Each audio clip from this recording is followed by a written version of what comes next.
네, 여러분 안녕하세요. 수학 크리에이터 김정현입니다. 어쩔 때는 작가 쓰고 어쩔 때는 크리에이터 쓰고 있죠. 예, 둘 다 바라고 있습니다. 음, 뭐 유튜브도 지금 이제 하고 있기 때문에 이제 본격적인 활동이라서 이제는 구독자도 신경을 쓰게 되고 또 그런 부분인데요. 정말 많으면 좋죠. 많으면 좋고 또 시청해주신 분들이 정말 제 영상을 보시고 도움이 되는 부분이 있다면 정말 좋겠다는 생각을 하는데 뭐 구독자를 사실 뭐 목적으로 달성을 한다 뭐 이런 것보다 저는 한 명 한 명, 한 분 한 분이 정말 소중하다고 생각을 하고 있기 때문에 그런 부분들이 그래도 모이면 우리에겐 좀 더 큰 도움이 되지 않을까라는 생각으로 그리고 기대로 이렇게 가는 방향인 것 같습니다. 자, 그러면 오늘 설명을 해야 되는 내용은 지난 시간에 말씀드렸듯이 등비수열의 일반항입니다. 그러면 지난 시간에 배웠던 내용을 다시 한번 적어보도록 할게요. 우리가 등비수열이라고 한다면 그 차이의 비, 차이라고 하니까 좀 그렇죠.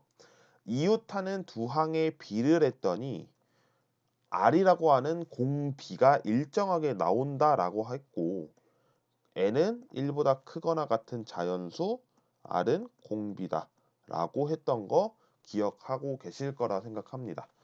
근데 중요한 게 하나 있어요. 일단 이게 B다 보니까 AN은 당연히 0이 될 수가 없고요.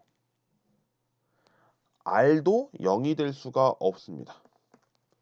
R이 0이 되는 순간 등비수열이라고 이야기할 수는 없거든요. 왜냐면 생각해 보십시오. 첫째 항은 8입니다. 둘째 항 0이, 셋째 0, 네 번째 0, 0, 0 이렇게 간다면 이상하잖아요. 0에서 8 나눌 수 있나요? 이렇게 가능은 하겠죠. 가능은 하겠죠. 근데 0분의 0 되나요? 안 돼요. 왜? 0으로 나눌 수가 없다고 이야기를 했는데 0으로 나눠버리고 있잖아요. 그래서 이 내용은 언급할 수가 없습니다. 아쉽게. 그렇기 때문에 이 8, 0까지는 괜찮은데 그 다음에 0, 0, 0, 0 나오는 거는 이야기할 수가 없는 부분입니다. 그래서 R도 사실은 0이 될 수가 없다는 거를 좀 이야기해주고 싶었어요. 이게 좀 중요한 대목이거든요. 항상 인지하시고 봐주시면 좀 좋을 것 같습니다. 자, 그러면 이제 살펴볼 내용이 바로 등비수열의 일반항입니다. 등차 수열의 일반항을 구했을 때와 마찬가지로 등비수열에서도 일반항을 구할 때는 연쇄 법칙을 사용합니다. 연쇄 법칙이라고 한다면은 이제 지워지는 부분이 이제 계속 규칙적으로 보일 거예요. 그런 부분을 좀 보여드리도록 하겠습니다. 첫째부터 볼게요. 아까 일반항이 위에 제가 적어놨죠. 여기에 있는 거를 이용해서 해야 되기 때문에 해보도록 하겠습니다. A2 나누기 A1은 R이죠. A3 나누기 A2는 얼마인가요? 네, R입니다. 근데 이렇게 쓰는 것도 물론 좋겠지만 끝까지 일단 한번 써볼게요. AN 나누기 AN-1까지 했을 때도 R이라고 하는 거는 알고 있는 사실이에요. 근데 이렇게 쓰고 보면 계산하기 정말 복잡해요. 왜냐? 왜냐? B로 쓰는 게 차라리 나을 것 같거든요. 이렇게 A1분의 A2라고 쓰는 게 어떻게 보면 여러분들한테 눈에 더 익숙하게 들어오실 거라 생각을 하기 때문에 그러면 이거를 다 어떻게 할 거냐면 곱할 겁니다. 곱하려면 이거 곱하기를 다 써야 되는데 그러기 너무 힘들어서 이 과정을 쓰는 거예요. A1분의 A2, A2분의 A3 곱하기 그 다음에 오게 되는 거는 A3분의 A4 곱하기 쭉 가서 어디까지? 네, AN-1분의 AN까지. 그리고 나서 생각하는 거. 이 R은 몇 개일까요? R은요? 네, n-1개죠. 왜냐면 1, 2, 그 다음에 3 올 거고요. 그 다음에 n-1이죠. 쭉 가서 n-1이니까 결국에 n-1개라고 이야기할 수가 있으므로 R의 n-1제곱이라고 이야기할 수가 있겠습니다. 그리고 나서 이제 곱하기니까 어떻게 한다고요? 네, 약분합니다. A2 지워졌으니까 A3 지워지고 A4 지워질 거고요. 쭉 가서 AN-1 지워질 겁니다. 그럼 어떻게 될까요? 그렇죠. A1분의 AN이 R의 n-1제곱이니까 우리가 구하고자 하는 AN이라고 하는 것은 첫째 항 곱하기 R의 n-1제곱이라고 하는 것을 보여주고 있습니다. 이게 이제 일반항이에요. 등비수열의 일반항. 아시겠죠? 그러니까 우리는 지금까지 등비수열이라고 하는 것을 정의로만 알았는데 이제 일반항이라는 것을 알음으로써 몇 번째에 어떤 수가 들어오는지를 알 수가 있게 된 셈이 된 거죠.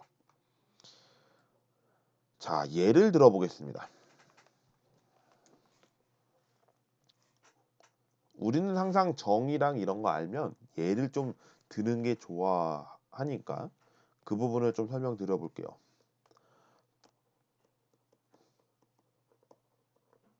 자, 만약에 여러분들 첫째 항이 마이너스 6입니다. 그리고 공비가 4예요. 이것을 만족하는 등비수열의 일반항을 한번 구해 보시겠어요? 구하실 때는 여러분들 네, 일시정지를 하고 풀어보시는 것을 좀 권유드립니다. 자, 다 푸셨나요? 여러분들 아시다시피 일단 이 등비수열의 일반항 적어보면 되죠. AN은 첫째 항 곱하기 R의 n-1제곱 그리고 n은 1보다 크거나 같다라고 하는 것을 적어주면 참 좋겠죠. 그리고 물론 R은 0이 아니다라는 것까지 하면 매우 좋겠죠. 왜냐하면 이제 말씀드렸듯이 공비는 0이 될 수 없다고 했으니까요. 그러면 적어봅니다. 첫째 항 얼마라고요? 네, 마이너스 6이요. 공비 얼마요? 네, 4요. 그럼 끝났죠. AN은 마이너스 6 곱하기 4의 n-1제곱이라고 할 수 있는데 여기서 좀 이상한 게 있어요. 정리할 수 있죠. 정리할 수 있으면 최대한 정리해 주시는 걸 권장드립니다. 마이너스 6은요. 마이너스 3 곱하기 2라고 할 수 있죠. 그리고 4의 n-1제곱은 2의 제곱을 한 상태에서 n-1제곱을 할 수 있습니다. 그러면 앞에 거랑 뒤에 거랑 어떻게 되는 형태냐면 네, 지수법칙 사용해야 돼요. 깔끔한 정리를 하기 위해서는 단순하게 n-1제곱 이걸 쓰는 게 아니라 정확하게 n을 포함해서 지수 이제 함수 배웠죠. 그것처럼 해야 되기 때문에 다음과 같이 이런 과정을 거치시는 것을 권장드립니다. 그러면 마이너스 3은 일단 그대로 있고요. 2 곱하기 2의 2n 마이너스 2제곱이니까 마이너스 3 곱하기 이거 정리하면 2의 2n 마이너스 1제곱이다 라고 정리할 수가 있겠죠. 그러니까 우리는 이제 이것을 뭐라고 한다고요? 네, 일반항이다 라고 한다고요. 이해가 되셨죠? 놀라실 것까지는 없지만 그래도 정리할 때는 다음과 같은 과정을 거치시는 것을 권유드립니다. 그러면 한 가지의 예를 더 들고 맞춰 볼게요. 예. 이번엔 좀 반대로 해보겠습니다. AN의 중괄호 되어 있는 것은 등비 수열입니다. 지금 제가 문제를 직접 내는 거라서 넌 그냥 아이디어가 나오면은 저는 바로 내는 스타일이거든요. 그래서 좀 해보겠습니다. 제 2항은 14입니다. 그리고 제 4항은 얼마라고 하는 게 좋을까요? 56이라고 해보겠습니다. 그러면 제 10항은 얼마일까요? 이거 해보겠습니다. 그러면 결국에 우리가 알아야 하는 것은 뭐냐면 10항까지 굳이 다 적을 필요는 없다는 것을 알려드리는 거 하나. 두 번째는 어쨌든 우리는 등비수열이기 때문에 일반항을 통해서 10항을 구해야 된다는 거. 그렇기 때문에 말씀을 좀 전해드리는 겁니다. 그러면 해보도록 할게요. 등비수열이니까 우리는 처음에 무엇을 하고 시작한다고요? 네, 다음과 같이 등비수열의 일반항을 적어보는 것도 나쁘지 않을 겁니다. 그리고 나서 이제 첫 번째 제2항의 14라고 하는 것을 구해보겠습니다. 첫째 항 곱하기 아래 n-1제곱. 근데 2항이니까 아래 1제곱이겠죠. 그럼 1제곱은 쓸 필요가 없으니까 A1의 R은 14다라고 하는 것을 알 수가 있고요.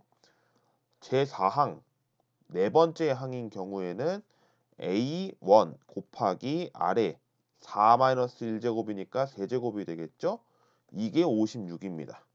그러면 이걸 두 개를 가지고서 무엇을 구해야 된다? 네, 연립 방정식 계산한다고 생각하면 되는데 연립 방정식이라고 이야기를 여기서는 할 수가 없어요. 왜냐면 곱하기 형태잖아요. 더하거나 빼거나 할 수 없어요. 그렇다는 얘기는 나눠야 돼요. 근데 우리가 굳이 이거를 나눌 필요까지는 없다고 보는 게 A1 곱하기 R의 세제곱이잖아요.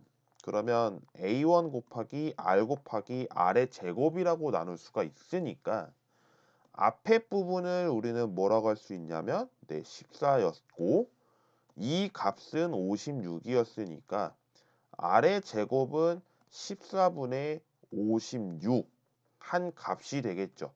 약분이 되는지 한번 봐주세요. 7로 한번 해보겠습니다. 그러면 7, 8에 56, 7이 14 그리고 4, 죄송해요. 왜 곱했는지 모르겠네요. 1과 4죠. 그러면 4가 됩니다. 그렇죠? 그러면 R의 제곱이 4니까 R은 플러스 마이너스 2라고 할 수가 있겠네요. 근데 공비는 일정하다면서요. 그렇죠? 일정하죠. 일정하니까 우리는 어떻게 얘기할 수 있어요? 마이너스 2일 때와 플러스 2일 때를 고민해 봐야 돼요. 근데 생각해 보십시오. R이 만약에 플러스 2라면 A1은 얼마인가요? 7이겠죠. 근데 R이 만약에 마이너스 2여봐요. 그러면 A1은요. 첫 번째 식에서는 마이너스 7이 되고요. 두 번째 식에서는 두 번째 식에서 계산해 보면 마이너스 8이니까 똑같이 이제 마이너스 7로 가져야 되는데 두 가지 경우가 있다는 거를 일단 알고 가야 된다는 거죠. 알고 가야 된다. 그럼 우리는 이제 제 10항을 구해야 되니까 어떻게 이야기할 수가 있을까요? A1 곱하기 R의 10-1제곱이니까 9제곱이죠. 그렇죠? 9제곱이니까 R 대신에 마이너스 2를 대입했을 때랑 R 대신에 플러스 2를 대입했을 때 이 두 가지를 놓고 모두 계산해 보셔야 돼요. 왜냐면 지금 제 2항이랑 제 4항을 가지고 A1 값과 R 값을 구하는데 경우가 두 가지가 나왔기 때문에 결국에는 첫째 항과 공비가 어떻게 되는지를 보고 제 10항을 그러니까 다시 10번째 항을 구하는 내용이 되기 때문에 다음과 같은 경우를 가지고 케이스를 좀 적어 주셔야 이 부분은 답이 맞다라고 할 수 있습니다. 그러면 첫 번째 아까 말씀드렸던 첫째 항이 7이고요. 공비가 2입니다. 그랬을 때 A의 10번째 항은 첫째 항 곱하기 공비의 9제곱이니까 A1 얼마죠? 네, 7이죠? 2의 9제곱한 거 이렇게 계산하면 됩니다. 이거를 굳이 여러분들 계산하신다고 하면 좀 복잡할 수 있으니까 이렇게 쓰더라도 내두면 괜찮을 것 같고요. 만약에 꼭 선생님께서 계산해라 라고 하면은 네, 그땐 계산하셔야 됩니다. 두 번째 마이너스 7일 때 그리고 R이 2일, 마이너스 2일 때를 보면 A의 10은 똑같이 적용되니까 마이너스 7 곱하기 마이너스 2의 9제곱이라고 할 수 있죠. 근데 우리는 이 부분이 어떤 경우죠? 네, 마이너스 2의 9제곱과 같죠. 왜냐하면 홀수 차니까 결국에는 이 마이너스는 생존합니다. 그러면 이 마이너스 7과 마이너스 이 부분이 없어지죠. 곱하기 하면서 마이너스 마이너스 만나면 플러스가 되니까 결과적으로는 이 값과 똑같은 경우를 얻게 되는 그런 경우가 된다라고 할 수 있겠죠. 제가 지금 10번째를 물어봤으니까 망정이지 만약에 11번째, 뭐 13번째 홀수를 물어봤다면 이 경우 반드시 적어줘야 될 겁니다. 만약에 11번째라고 해볼게요. 그러면 7 곱하기 2의 뭐 10제곱이겠죠? 이거랑 마이너스 7 곱하기 마이너스 2의 10제곱한 거랑 값이 전혀 달라요. 전혀 다르니까 결국에는 제가 지금 10번째를 잡은 이유는 이러한 경우가 있다라고 하는 거를 이제 어쩌다가 이제 보여드리게 된 케이스가 됐는데 경우는 나눴을 때 계산값이 똑같으면 이 경우는 경우를 두 가지를 했는데 10번째의 값은 결국 같은 값을 갖는구나 라고 하는 결론을 얻을 수가 있게 되는 거고 경우가 두 가지인데 그 경우에 따라서 답이 나오는 경우는 그 경우를 따라가야 결국에는 그 등비 수열을 구할 때 이런 경우를 적용할 수 있구나라고 하는 것을 알려주는 거기 때문에 꼭 케이스 바이 케이스를 나눠주시기를 바랍니다. 계산할 때는 무척이나 중요하니까 참고해 주시면 좋을 것 같습니다. 자, 그래서 6번째 그리고 7번째 영상까지에 대한 지금 자료를 다 보고 계실 텐데 다시 한번 말씀드립니다. 등비 수열은 등차 수열과 다르게 비율이 일정한 값으로서 두 항이 그러니까 이웃하는 항을 나눴을 때 R이라고 하는 일정한 값을 갖게 되고 그 R은 공비다라고 하는 것을 알려드렸습니다. 그리고 등비 수열의 일반항을 구할 때는 역시 분수 분모의 죄송해요. 분모 분자가 있는데 계속해서 곱해 주다가 하면 약분이 되어서 첫째와 AN번째라고 하는 것만 남고 아래 n-1제곱이 나오니까 결국에 우리는 일반항을 A1 곱하기 아래 n-1제곱이다라고 하는 것을 정리할 수 있었습니다. 그리고 나서 두 가지의 예를 들었는데 첫 번째는 단순하게 등비수열의 일반항을 구했을 때 어떻게 구해지는 건지를 봤고 두 번째는 등비수열이 제시되어 있으면서 몇 번째가 이제 값이 제시되었을 때 또 다른 몇 번째 항을 구하는 값은 어떻게 되겠느냐라고 하는 것을 예로 들었습니다.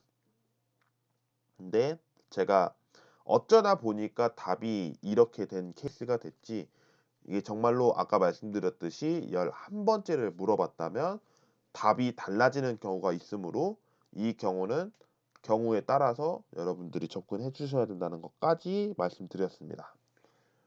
자, 오늘은 영상 여기까지 촬영하고요. 등비 수열에 이제 합을 나가기 전에 또 뭐를 해야 되는 게 있는 것 같아요. 그래서 한번 제가 찾아보고 생기면은 그 내용을 다루고 없으면 바로 등비 수열의 합으로 넘기도록 하겠습니다. 시청해주신 모든 분들 감사드리고요. 저는 다음 시간에 다른 자료로 만나 뵙겠습니다. 고생하셨고요. 구독, 좋아요 한 번씩 꼭 부탁드리겠습니다. 고생하셨습니다.